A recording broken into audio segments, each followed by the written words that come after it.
Bom, pessoal, olá a todos. Eu sou Paula Sakai e junto com a Andressa Quercia, Sung Watanabe, vamos falar um pouquinho sobre eletrofisiologia visual.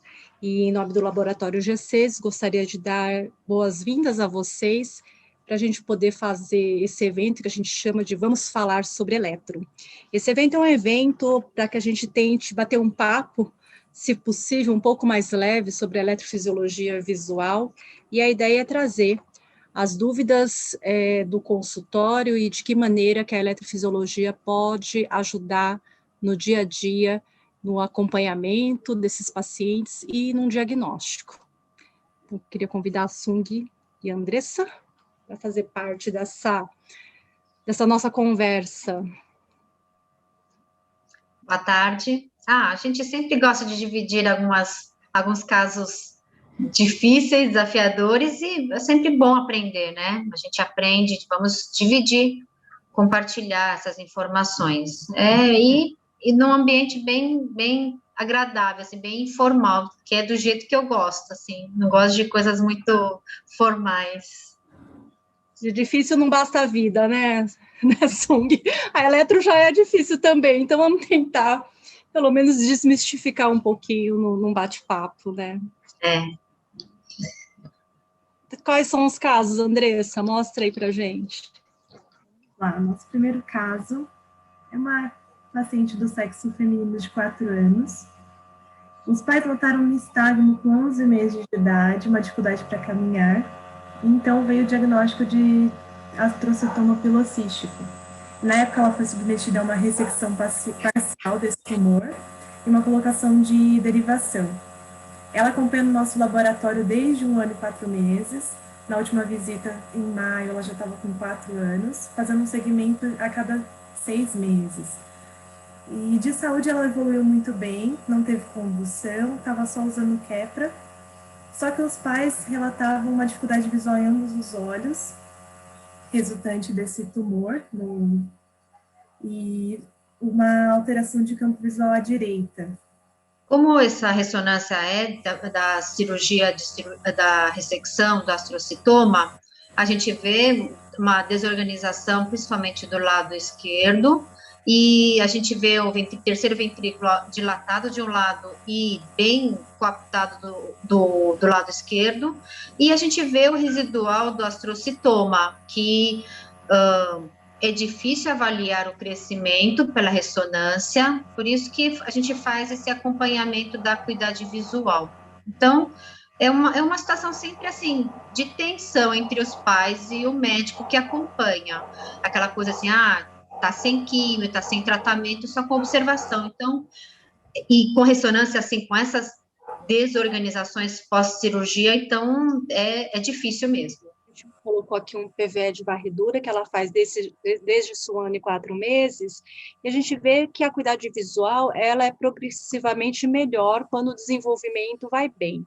Então, a gente vê na bolinha vermelha o olho direito, e essa acuidade visual aqui em verde é o limite de normalidade para a idade. Então, a gente vê que as alterações do tumor realmente têm influenciado no desenvolvimento, na curva de desenvolvimento da acuidade visual, e quando a gente vê essas visitas do olho direito, a gente observa, com 3 anos de idade, essa acuidade visual um pouco pior. No olho esquerdo, que é o que está nesse triângulo laranja, a gente vê também uma melhora aí da acuidade visual, e aos 3 anos, após essa idade de 3 anos, uma piora com 3 anos e 6 meses. Então, isso nos chamou um pouco a atenção, e a gente acompanhou com um período um pouquinho mais próximo, aí, em torno de 4 em 4 meses, até os 4 anos de idade. A gente observa que no olho direito, que é essa bolinha vermelha, essa acuidade visual, na última visita, de 3 anos e 9 meses para 4 anos, cai novamente essa acuidade visual, e o olho esquerdo, o triângulo, também cai, comparando com a visita de 4 meses atrás. Então, isso nos levantou um alerta, e após 3 anos e 6 meses, a gente conseguiu acompanhar, além do PVE de varredura, com o PVE por padrões reversos. Se a gente olhar aqui na figura, no olho direito, o tempo de P100 que era em torno de 103,3, já vai para 107,4. Esse tempo é um tempo um pouquinho mais atrasado, eles chamam pouco a nossa atenção, mas a gente precisa de um segmento um pouquinho maior. Então, ela volta em maio, e aí a gente observa realmente, os exames de imagem não mostravam um aumento até então, mas a gente vê que funcionalmente esse olho direito já vai para 115 milissegundos, e o olho esquerdo dela, que também a gente tinha notado uma piora na acuidade visual, ela nem deixou a gente registrar, porque ela tinha uma forte reação à oclusão. Então, e essa forte reação à oclusão, a gente já vinha notando desde novembro, quando a gente ocluía o olho direito dela. Então, a gente vê realmente, assim, a importância dos dois exames em conjunto para avaliar a função visual, tanto da acuidade quanto da via. Uma observação que eu quero fazer do exame é que, assim, a gente não, inicialmente, a gente acompanhou a função visual somente pela acuidade visual, pela idade da criança. O PV por padrões já requer uma fixação, um tempo de fixação maior. Então, por isso que a gente não consegue fazer em crianças muito pequenas. Mas conforme a criança vai crescendo, apesar de ser uma criança de 3 anos, conforme a gente tendo um contato e a criança já nos conhecendo, foi possível introduzir novos estímulos, novos que o PV por padrões, porque traz informação muito maior do que o PV de varredura em si, a acuidade visual em si. Então, a gente acaba usando uma informação a mais, varredura, acuidade visual e PV por padrões.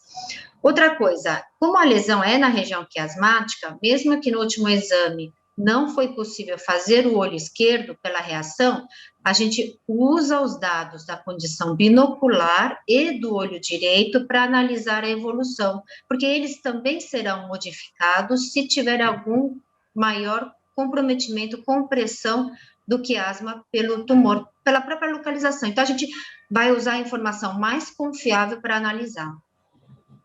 Isso que a Sung comentou, né? Como que é importante, e os exames, eles se complementam mesmo, né? Porque, às vezes, a acuidade visual, ela pode nem piorar, mas pode piorar outras funções, como o campo visual. Então, o PVE por padrões, nesse caso, acaba até ajudando essas outras alterações, esse outro sofrimento da via óptica, porque nessa idade também não dá para fazer campo, né? A acuidade visual, às vezes, ali no centro está um pouco mais preservado, mas tem outras perdas.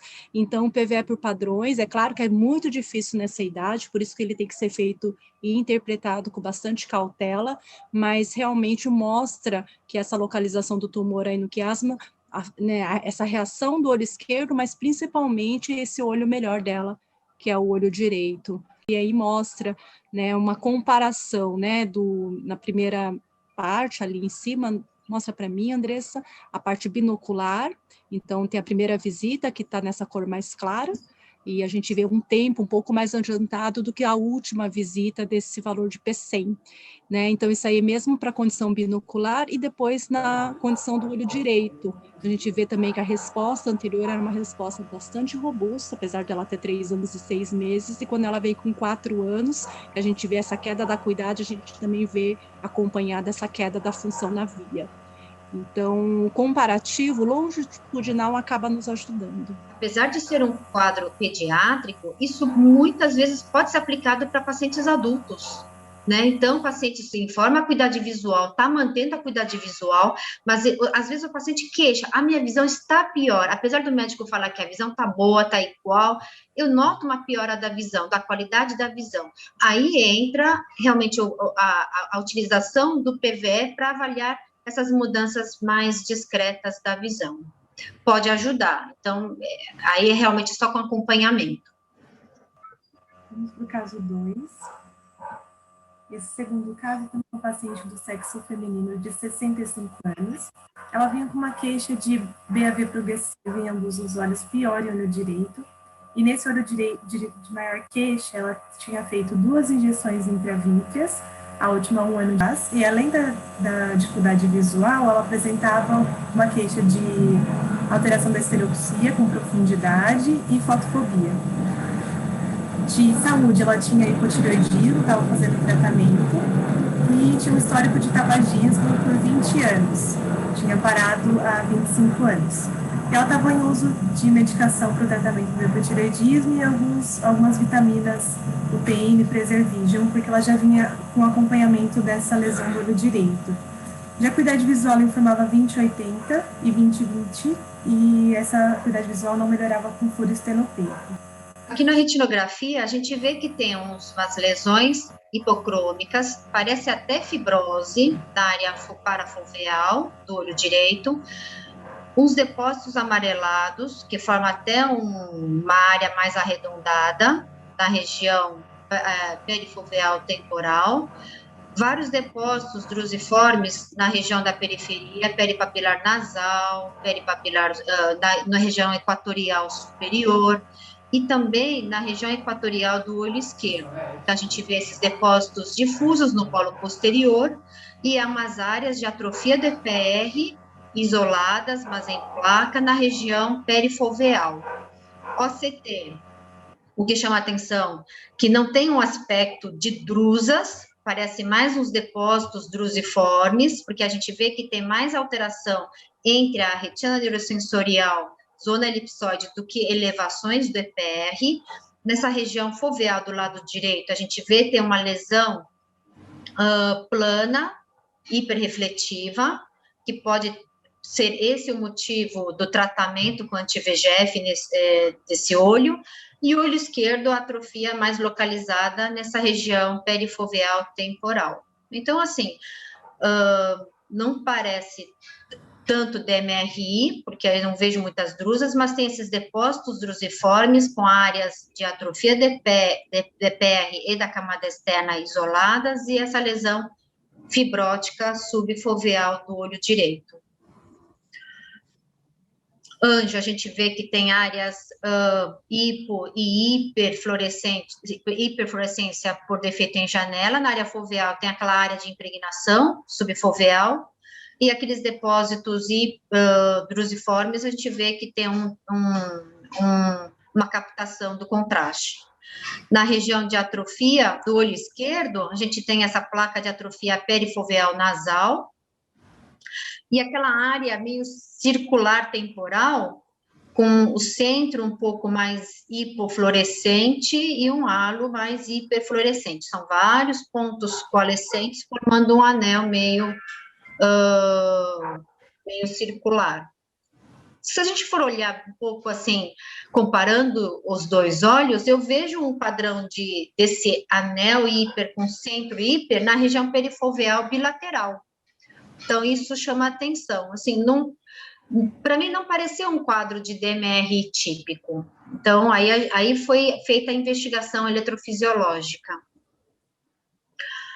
O teste foi o eletroretinografia multifocal para avaliação da região macular. E aqui a gente consegue perceber melhor essa diferença de acuidade visual, demonstrada aqui na redução foveal da resposta do ERG multifocal. Importante.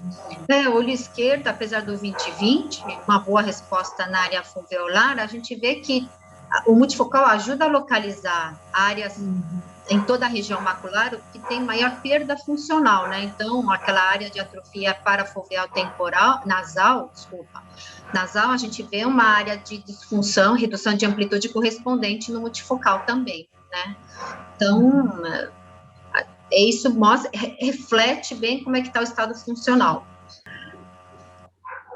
E complementamos com a avaliação da retina difusa pelo ERG de campo total. E apesar do aspecto bonito, a amplitude estar boa em todas as fases, nós observamos atraso, tanto na fase escotópica dos bastonetes, quanto na fase fotópica dos cones. Então, mesmo tendo a amplitude preservada, já mostra alguma alteração mais difusa por esse atraso observado. Então, assim, a gente quer ter uma ideia geral dessa retina, com alterações mais concentradas no polo posterior. Então, a área macular tem aquelas alterações e o ERG de campo total mostra esse atraso de maneira difusa. Então, isso leva também, ajuda a diminuir, a filtrar as hipóteses diagnósticas. Então, com esses exames, o que a gente pode pensar desse caso? Inicialmente, a gente trouxe esse caso mais para discutir a doença relacionada à BEST1, gene BEST1, porque me parece muito um quadro de beta-esofenopatia autossômica recessiva. Então, é comum, nesse quadro de beta-esofenopatia autossômica recessiva, ter uma presença de fluido subretiniano persistente e que não tem uma boa resposta com anti-VEGF. E em alguns casos, mesmo com a persistência de fluido subretiniano, a pessoa tem boa acuidade visual. Eu atribuo essa acuidade visual de 20/80 àquele tecido fibrótico. Se fosse um fluido seroso, talvez a acuidade visual pode até ser um pouco melhor, né? Então, é um bom esse caso para a gente fazer algum exercício das diferenças de testes eletrofisiológicos, resultados diferentes para cada doença relacionada à BEST1. A gente trouxe essas 3 doenças mais conhecidas, mais, digamos, frequentes, a doença de BEST, por exemplo, que a gente já conhece de autossômica dominante, que a gente observa em crianças, pode ter fases diferentes, é sempre bilateral, mas fase pode ser diferente de um olho do outro.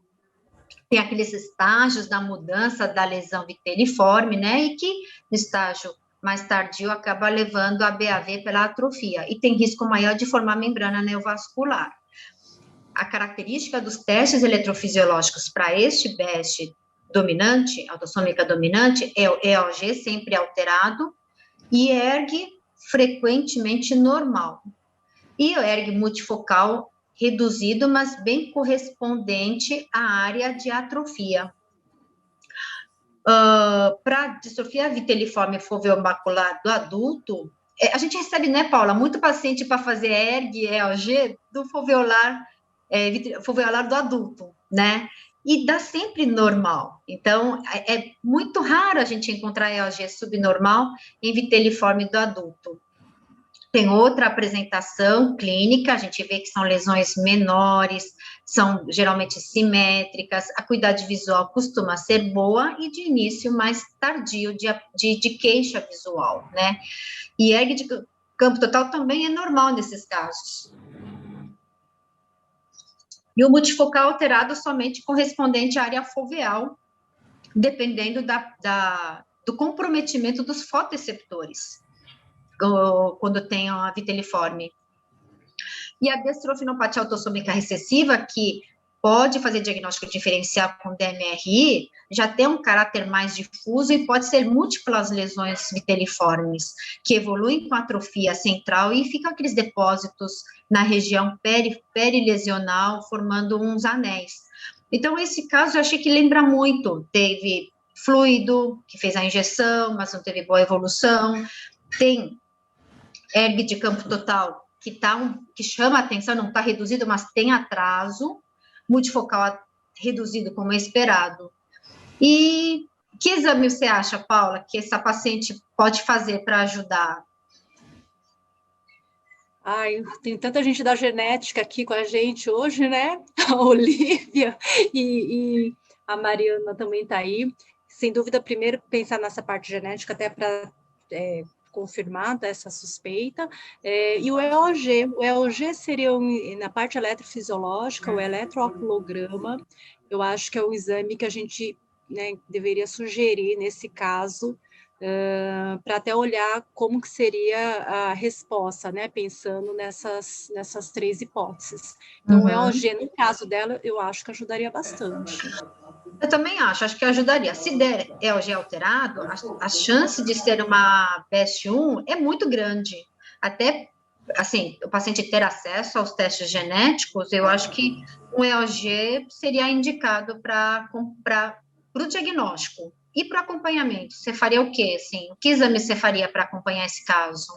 Eu acho que o ERG de campo total. O ERG de campo total iria ajudar muito, porque a gente já vê aí um atraso, né, nessa resposta, e é natural que quando acontece esse atraso nas respostas do ERG de campo total, o próximo passo seria a amplitude cair, porque a amplitude está normal nesse caso, né?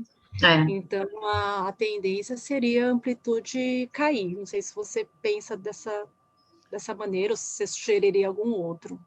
Eu também. Eu acho que para diagnóstico, eu pensaria no ELG, teste genético, e para acompanhamento eu faria com autofluorescência e ERG de campo total.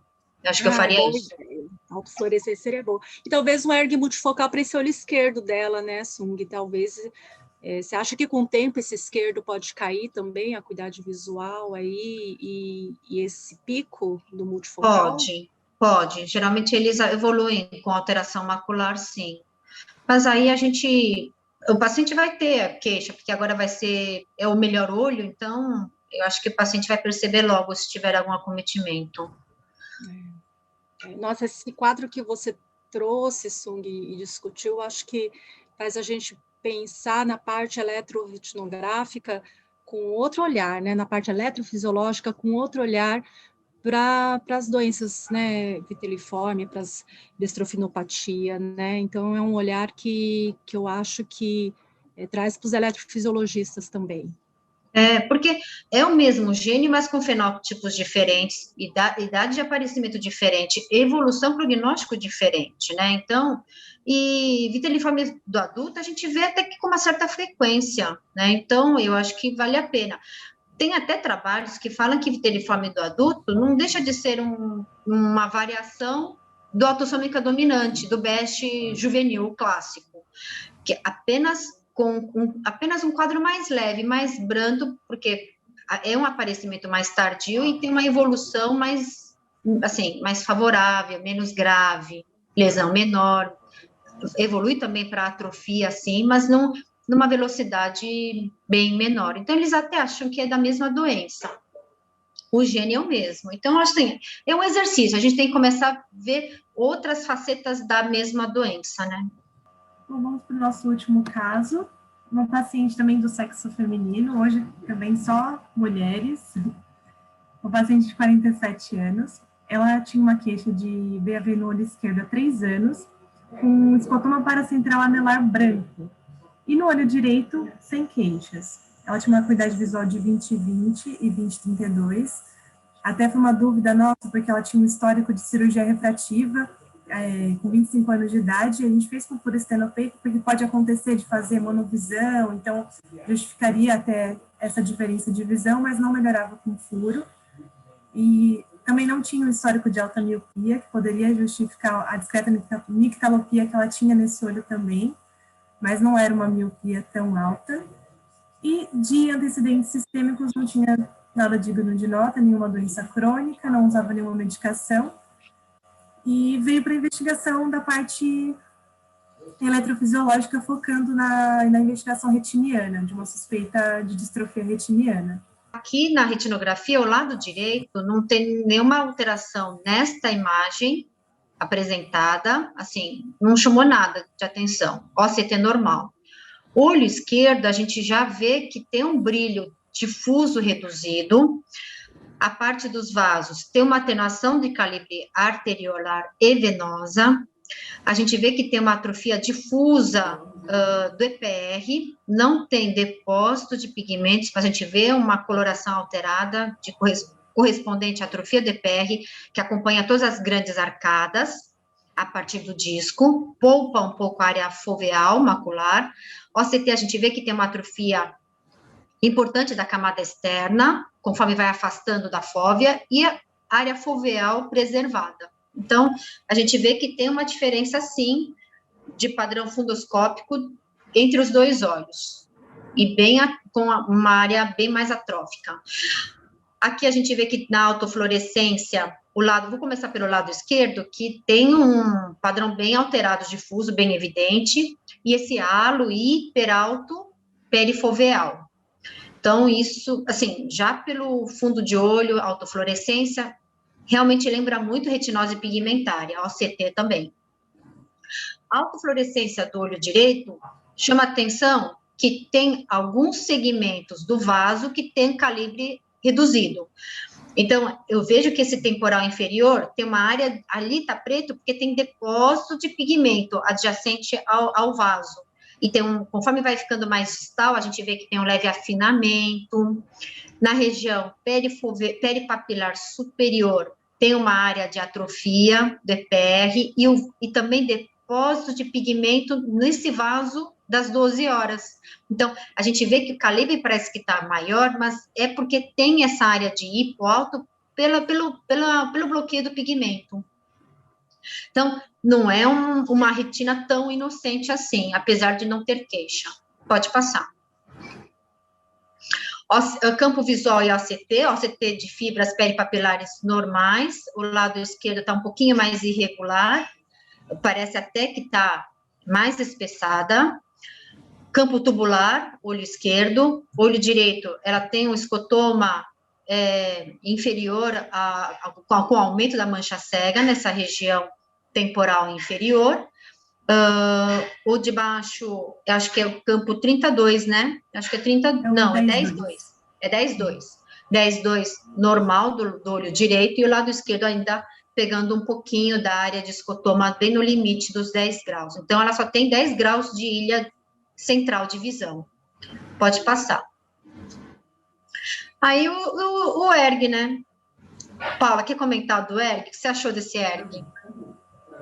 Essa simetria é o que mais chama atenção, né? Então, a gente vê aí o olho esquerdo, que é o olho de queixa dela.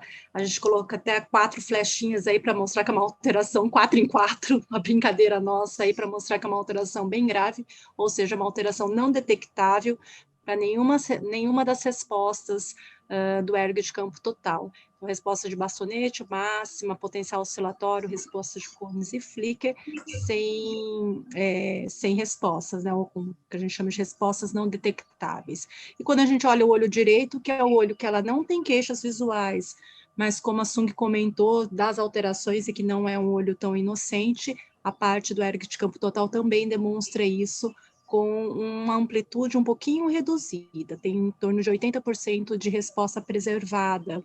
Então, a gente vê que já tem aí algum sofrimento dessa função retiniana aí também. Quando a gente tem casos assim, a gente sempre, a Paula e eu, a gente sempre discute quando aparece casos de retinose unilateral, né? Então, casos bem difíceis, a gente sempre sugere uma investigação, a Paula insiste, olha, retinose-like, vamos investigar. Então, a gente trouxe esse caso porque a gente achou alguns trabalhos interessantes sobre retinose unilateral. Esse é um trabalho que associa de um paciente com retinose unilateral e atrofia corretiniana paravenosa no olho contralateral, muito parecido com o nosso. Pode ser até o estágio inicial, mas só o fato de ter descrito, alguém ter visto um caso similar, semelhante, já chama atenção, né? Então, o que aponta esse trabalho e o outro, pode passar o outro também, é essa chance de ter progressão da atrofia corretiniana paravenosa pigmentada evoluir para retinose pigmentária. Tanto que um dos trabalhos mostra essa progressão.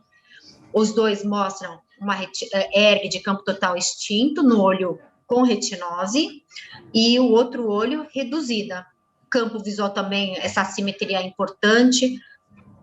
OCT, essa imagem publicada também não vale, porque o olho direito está passando na fóvea, mas do olho esquerdo está passando na região perifoveal superior. E a gente vê que tem uma alteração, ele quer mostrar com esse corte superior do olho esquerdo, que no local da atrofia paravenosa, tem essa atrofia da camada externa. Então, assim, que toda vez que eu, pelo menos, quando eu encontrava retinose like unilateral, eu sempre achava que é retinose like e merece uma investigação. Mas agora eu penso nessa possibilidade de ser um quadro de retinose unilateral, sim, e procurar observar bem as alterações, mesmo sutis, no olho contralateral. Porque pode aparecer aqui nessa paciente uma atrofia paravenosa sutil, localizada, e merece uma investigação, um acompanhamento, pelo menos, porque o ERG de campo total já mostra um sinal, sim, de redução.